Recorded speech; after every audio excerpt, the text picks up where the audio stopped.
ძირში გადაკეთებას ვცდილობ და ნუ აი სადაც გარიფიკატორი და მაქამდე ჩატარებული გვაქვს გარიფიკაცია და იმის მერე უკვე ვცდილობ რომ ძირში გავკეთოთ რა შეიძლება მაქსიმალურად ძირში უნდა გაიკეთოს და ნუ კარგად ამონიღოს გარიფიკატორმა სხვა შორს კარგად იღებს რა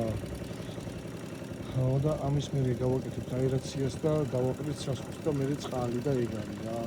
მაგით მოხდება სადღაც ეს ლაქსოს სადღაც 200 კვადრატამდე არის რა 180-დან 200 კვადრატამდე და ნუ ეს თუ შვენთ რავი ამის მერე თუ იგივე სიტუაცია ექნება და არ გაკეთებს თავის დროზე და ასე შემდეგ და ჩაახმოს და დააპურებს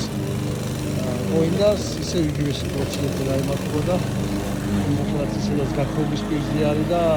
მე ვაფშე გაქრება ყოველდღე აი ეს იცის მოულელობა რა სხვა არაფერი თუ მოვლით კარგად